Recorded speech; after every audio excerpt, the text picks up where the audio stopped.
I don't wanna be the boy that runs in the back. I don't wanna be the kid that falls in the dark. All I really want to be is a guy that gets that girl. Welcome to the AJ Steele Show. We discuss politics, sex, money, and everything in between. And now, here's your host, an immigrant, a self-made millionaire, an American, AJ Steele. Everything I say and do, I'm just not good enough for you. I don't wanna be. Welcome to the AJ Steele Show, where no topic is off limits and all the opinions are my own. This is our first show ever, our world premiere podcast and radio broadcast. And I'd like to tell you a little bit about myself. What am I about? What I believe in, what inspires me, and why I do what I do. I came to America when I was 14 years old.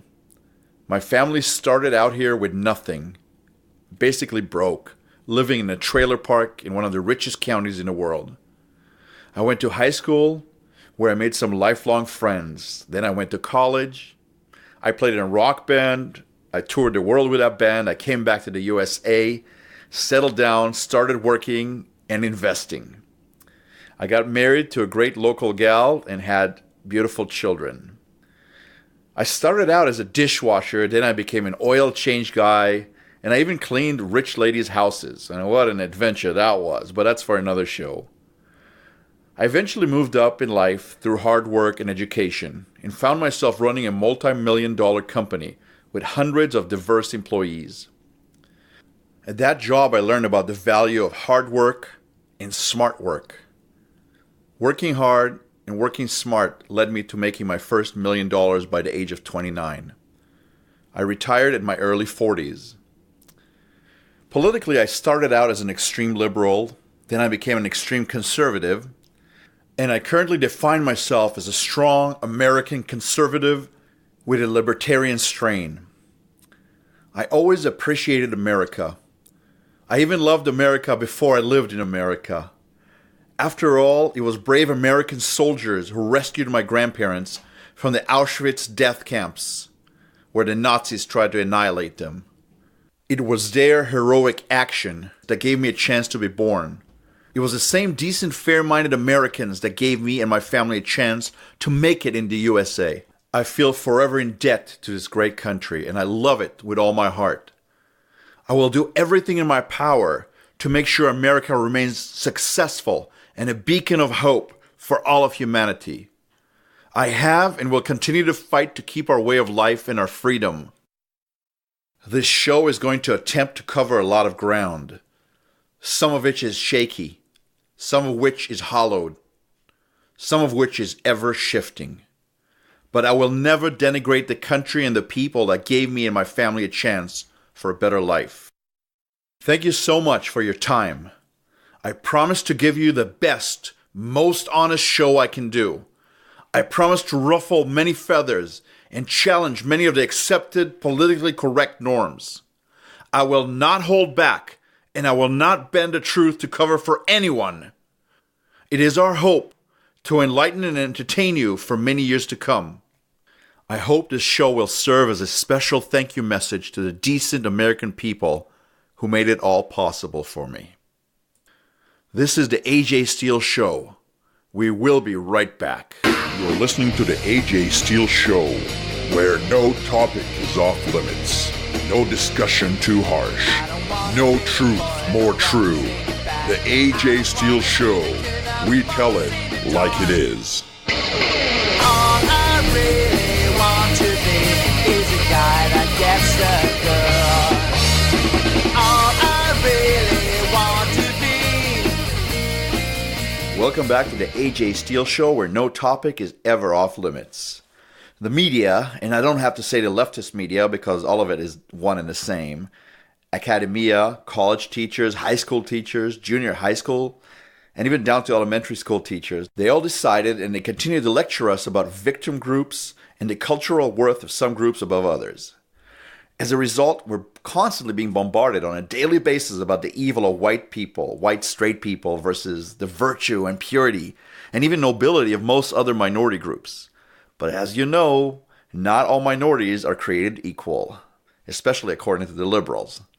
Sadly, for most Americans who believe in equality and diversity, it seems that some races and some minority groups are more equal than others in the eyes of these hypocritical, self-serving liberals. So here at the AJ Steele Show, we've decided to compile a list to show you what liberals think of different groups of Americans and where they rank from the lowest and worst to best and most godlike people on earth. This list basically goes from oppressor, which is really bad, to perpetual victim, which is considered good.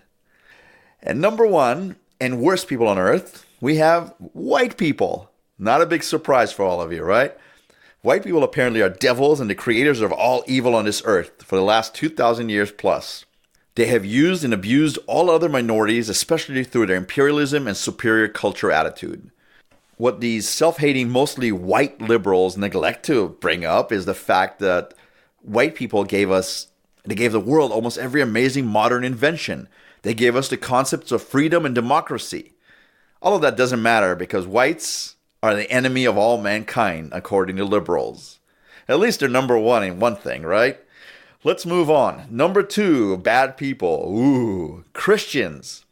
Christians are anti-woman. They're anti-minority. They're anti-gay, anti-abortion.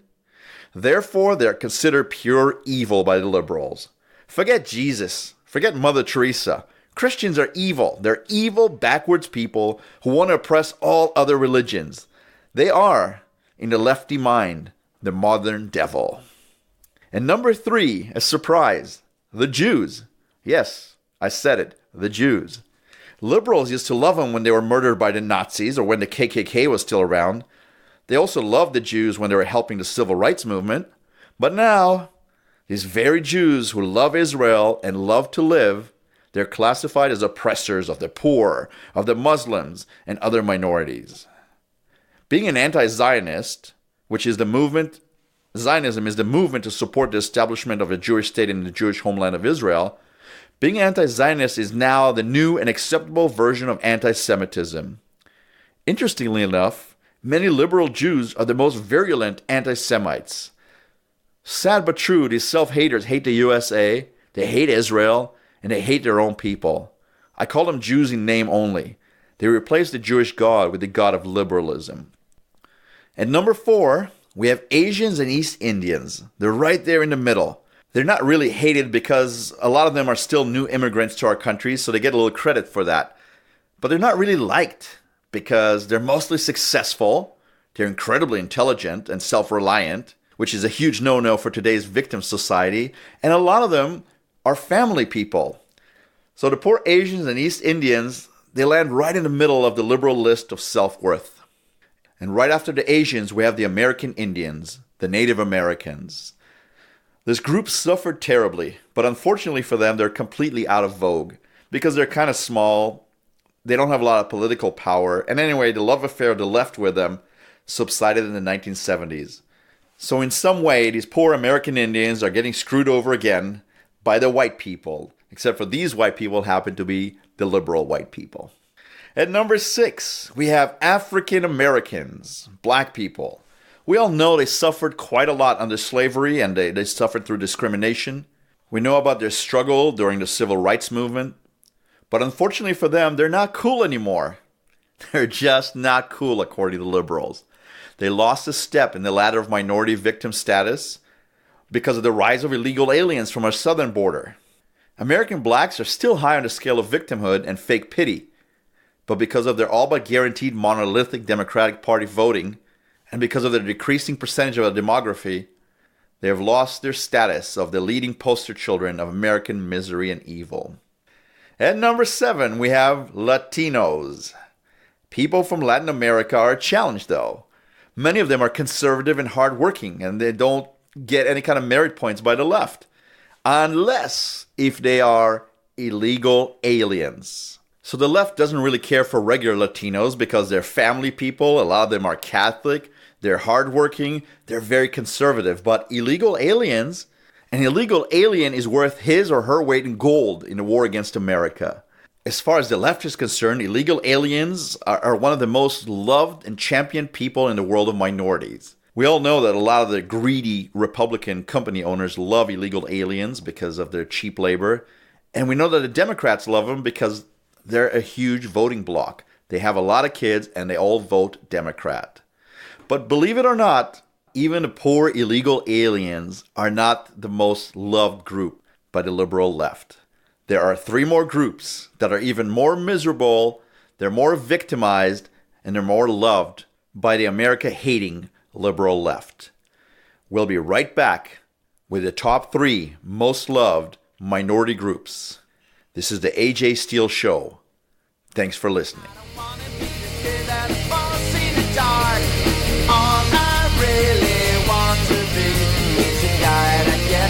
AJ Steele. Not right, not left, just right.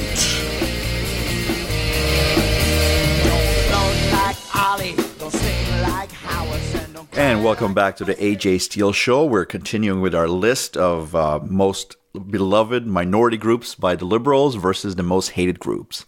And as you know, we started, probably the most hated group of all is white people. Then we had Christians, then Jews. And then we figured that the liberals don't like the Asians too much, but they're kind of in the middle. Then number 5, we have the American Indians. And number 6, we have African Americans. At number 7, we have Latinos, but not all Latinos, just the illegal aliens. And at number 8, we have the feminists. Mind you, we're not talking about all women. The liberals only like the 50% of women who voted against President Trump. The rest of women, the other 50% that supported and continue to support the president and continue to support conservative values, are not really liked and are not counted in its lists. The interesting thing is that even amongst the feminists, there's subgroups. They're less pronounced than in the regular minority subgroups, but they do exist. For example, pro-abortion females who are hopefully Muslim and gay at the same time are probably the most celebrated. Suburban white and black females who are married to men, have kids, and are conservative in values do not qualify. So there you go. Now we're on to number 9. Surprise, surprise. We have the LGBT group. Oh yes. Gay people in America have seen their political power and their position on the important minority ladder increase substantially over the last 20 years. It's not really because of any kind of demographic increase. I don't think that gays or LGBT folks are a bigger part of our overall population, but it's because their overall financial and educational success and because there's lots of them represented in the media. So gays have become the second most important, supposedly oppressed minority in the liberal left. But for all of their power, they're trumped, and no pun intended here, by one group. Now, this group has become untouchable, and if it had its way, it would suppress all the LGBT folks, all the liberals, all the Christians, Latinos, blacks, white, Jews, etc., etc., etc. Are you ready for the heavyweight champion minority of the world? Are you ready for it? Because here it comes. Ta-da! The Muslims. These poor people can do no wrong. I mean, there's only 1.4 billion of them on the planet. And so what if they're involved in the large majority of wars and terrorism on this planet? So what if many of them hate the Christians, the Jews, the Buddhists, the Hindus, the atheists? So what if many of them hate our Western way of life, our freedoms, our fun? And really, so what if they're extremely active in the African slave trade and they have no respect for women's freedom and feminism? So what if they absolutely hate LGBT people and wish them dead or locked up? The Muslims are untouchable. They can do no wrong.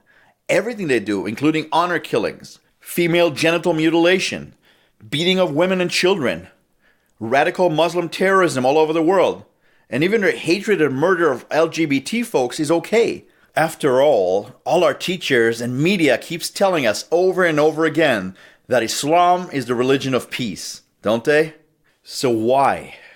You ask, why is this happening? I'll tell you why. It's because the West is morally bankrupt. We've lost our will to fight. With all our infighting and because of the constant division due to the liberal victimhood culture and our selfishness and plain not caring, we've lost our ability to act as one people, a united entity, a united society, a one country.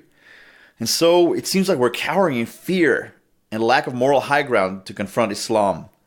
And in particular, I'm talking about militant radical Islam. Now, militant radical Islam is not an anomaly. It wasn't created in a vacuum. I really do believe that many Muslims, a large percentage of the Muslim population, supports them financially or at least spiritually. Not every Muslim is a terrorist. We know that most of them are not. But I really think that many of them are just fine with terror acts as long as they are against the infidels.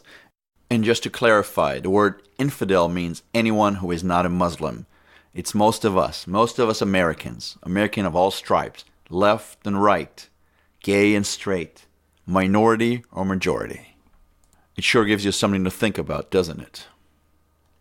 And so we've come to the end of our list. I really appreciate you guys sticking around and listening to it. I would love to hear about more groups that my listeners may think I've missed, or even different rankings of victim groups. Please join us on Twitter. AJ Steele Show is our name. Or write me on the ajsteelshow@gmail.com. This is AJ Steele. We'll be right back. All I really want to be is the guy that gets the girl. The AJ Steele Show. Think of your loudmouth best friend, hated by all the wives, because he tells it just like it is. When you finally see your love belongs to me. Welcome back to the AJ Steele Show, where no topic is ever off limits. I have a few questions for you, my dear audience. Do you like beautiful, young, naked women just begging to be made love to? Do you like wild parties where everything and anything goes? Do you like a place where everyone works together for a common goal?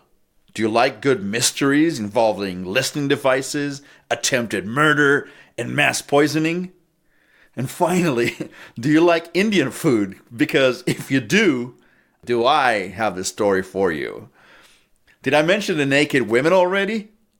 If I piqued your interest, you're going to absolutely love our next segment. You're listening to the AJ Steele Show, where no topic is off limits, no discussion too harsh, no truth more true.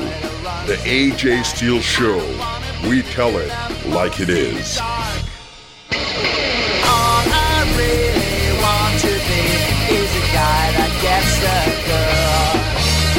All I really want to be. Welcome back to the AJ Steele Show. I'd like to thank all of our fans who listen to us on podcast and on select radio stations throughout the country. And speak of country, I'd like to talk a little bit about a TV show I saw on Netflix, 4-part documentary called Wild Wild Country. It had lots of intrigue, everything that I find interesting, things like free love, sex, attempted murder, commune living with beads and funky clothes, an incredible amount of really, really beautiful and naked women, and Rolls Royces, one for every day of the year apparently. What could go wrong, you ask, right? Lots can go wrong, but let me give you a little background on this whole story. There was this guy named Bhagwan Sri Rajneesh. Think of an Indian guru with a long gray beard, crazy eyes, clasped hands, funky, colorful clothes, and you got Mr. Rajneesh. A classic guru type, the kind of guru you imagine when you think of a guru. He also had an assistant named Ma Anand Sheila. She was a lady from India who ended up being completely insane and completely evil, but we'll get to her in a few minutes. So this guy, Mr. Rajneesh, had a very, very simple philosophy. He believed in free sex, he didn't believe in marriage, he believed in orgies, and he believed in capitalism. He was anti-organized religion, except for his religion, and he believed in all of these disciples giving him all their money. Not a bad deal for him, maybe not such a good deal for his disciples, but they seemed to love him, and love him with an insane type devotion, you know, like a cult, basically. So this guy, this oversexed, money-hungry guru, also wrote a bunch of books, and he had a bunch of mumbo-jumbo, feel-good, googly-gook type sayings, the type of sayings that people down here in San Francisco would say, "Hey man, that's some deep shit. I think you know what I'm talking about, right? The good guru said things like, there is no God other than life itself. Okay, let me do my Indian, because I want to do my Indian accent here. There is no God other than life itself. Truth is within you. Do not search for it elsewhere. And he said things like, do not swim, float, and do not search. That which is. Whatever the heck that means, I don't know. But people bought that up, they lapped it up, they loved him, and they treated him like he was the second coming. And this is the rest of the story. It's actually where this whole story gets really good. So this horny little guru and his number one helper, Sheila, get kicked out of India because the Hindus don't like these kind of people. And they end up buying 65,000 acres. 65,000 acres, you heard me right, in a small county in Oregon called Wasco County. Right next to a tiny little town called Antelope that is basically about 50 people who are retired, good old Americans, simple, nice, decent, church-going people. And all of a sudden, all these hippies move by right next door. And they start building a huge town. They divert the water. They create a dam. They build housing for about 10,000 people. They build an ashram, which is where they pray. They build shops and gift stores and music and halls and things like that. And these poor little dopey people in that poor town are like, oh my God, what is going on here? And obviously they're not happy regarding all these dirty hippies, or at least what they consider to be dirty hippies. And they kind of are dirty hippies. They're walking around naked. They're fornicating everywhere. They're having sex in public. They're being very, very loud, very obnoxious. And so Sheila decides to start taking over the town of Antelope. How does she do that? She moves all these dirty, fornicating, group sex hippies into town. They start buying homes and they start voting. And they basically vote out the mayor, they vote out the city council, and they take over the town. They change the town's name to Ranjpuram as well. And these poor town folks, they don't know what to do. There's naked chicks walking everywhere. Now, if I lived in that town, I'd say, if you can't beat them, join them. But these poor people are just there to relax. They're God-fearing Christian people. Good, solid people. So they keep fighting these insane hippies, and Sheila decides to start bringing in homeless people from all over America. They bring over 6,000 homeless people from Texas, California, Oregon. Just all over the state. They just bust them in, and supposedly for the cause of helping them with their lives. Now, as we all know, most homeless people are drug addicts. A lot of them are mentally ill. They're not exactly the kind of people you want in your tiny little county, but there's nothing you can do about it. They have a right to go wherever they want. And everybody's wondering, what are they going to do with these homeless people? And then they figure it out. They brought the homeless people, so they'll vote out the county commissioners and the county council members. They're trying to take over the county in much the same way they took over the city. And the county says, no, we're done with this, and they don't allow the vote.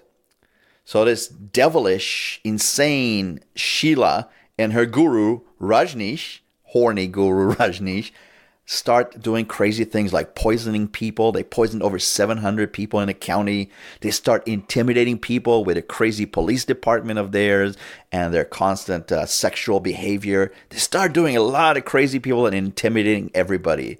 This keeps going until the FBI gets involved, and eventually the FBI shuts them down because there's murder attempts, there's secret recordings, there's a lot of crazy stuff.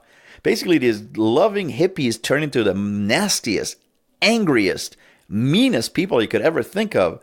And as most people think hippies are about peace and love. Well, let me tell you, they're not. They're pretty nasty people when they don't get their way. And it ends up that the lovely guru, Bhagwan, gets kicked out to India. Sheila gets to go to jail for attempted murder and many other things that she did. And a bunch of the followers end up going to jail. The lovely guru moves back to India, changes his name to Osho, and becomes another religious leader with a different name, same game. Keeps being a very, very rich millionaire, even there with insane amounts of followers who are basically just obsessed with him, obsessed with the guy. My goodness. You know, he's still doing his sex, he's doing his love, but he just changed his name. You know, different name, same game. So I have lots of interesting conversations, questions, observations about this whole deal, but we'll get to them as soon as we get back to the AJ Steele Show. Stick with us. I don't wanna be the kid that falls in the dark. All I really want to be is a guy that gets the girl. AJ Steele. Not right, not left, just right. Don't float like Ollie, don't sing like Howard, and don't cry like... We're back to the AJ Steele Show. Thanks for being with us. We're discussing the fascinating, intriguing series called Wild Wild Country from Netflix. You know, it brought up a lot of questions in my mind. Things like, why do people who claim to be so anti-organized religion, you know, the kind of people that hate the Catholic Church or the Lutheran Church or synagogues, why are these people always ending up following some crazy New Age guru? What is it about that? I mean, it is religion, and yet they claim to hate religion. Which brings up a different follow-up. Do most human beings need to follow someone or something? Is it ingrained in our DNA? Do we always need a leader? Do we always need somebody to follow?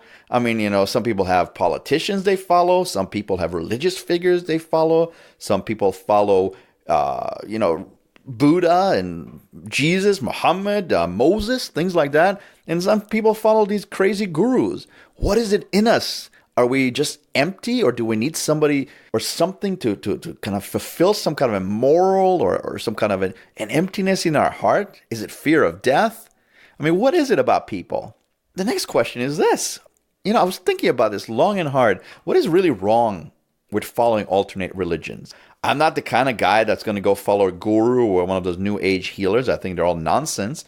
But are they really evil? Let's say they don't cause any trouble. Let's say they talk about free sex or love or, meditation, etc. Does that make them evil? I mean, how are they any different than following other religious leaders? You know, if it feels good and you don't hurt anybody, is it truly wrong?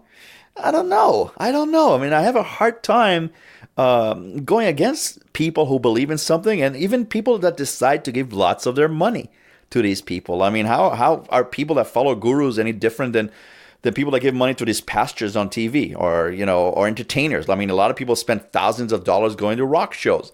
So these people would rather spend their money on a guru or some kind of a cult leader. Is it that different?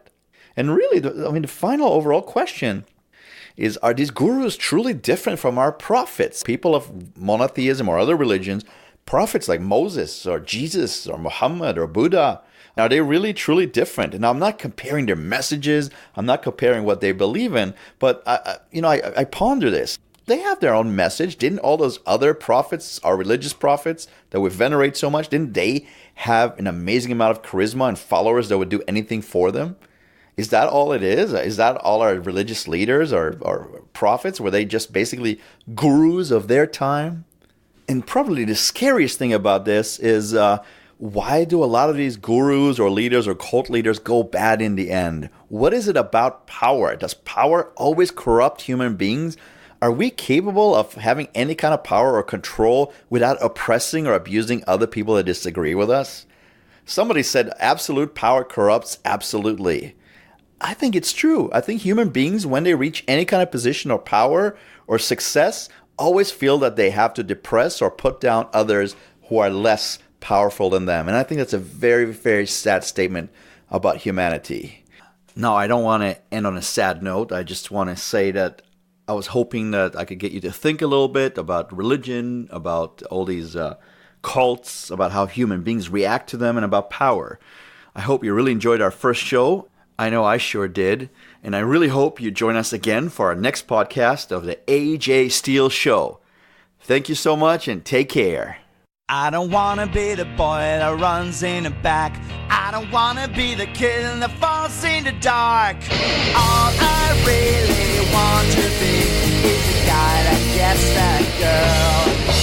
Don't look like Brad Pitt, don't smile like DiCaprio, don't dunk like Kobe, don't swing like DiMaggio. Everything I say and do, I'm just not good enough for you. Don't kiss don't fly like Superman, not smart like Einstein, don't rap like Eminem. Everything I say and do, I'm just not good enough for you. I don't wanna be the boy that runs in the back. I don't wanna be the kid that falls in the dark. All I really want to be is a guy that gets the girl.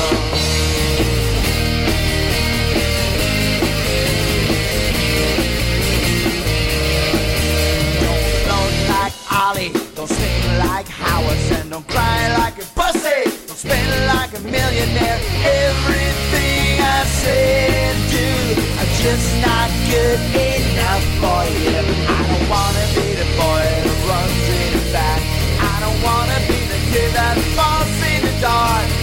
All I really want to be is the guy that gets the girl.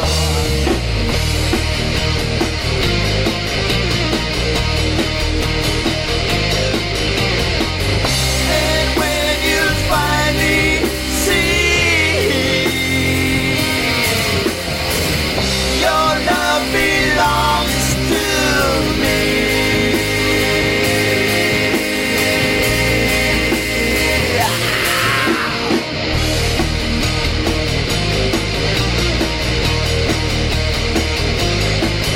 I don't wanna be the boy that runs in the back. I don't wanna be the kid that falls in the dark. All I really want to be is a guy that gets the girl. All I really want to be. All I really want to be is the guy that gets the girl.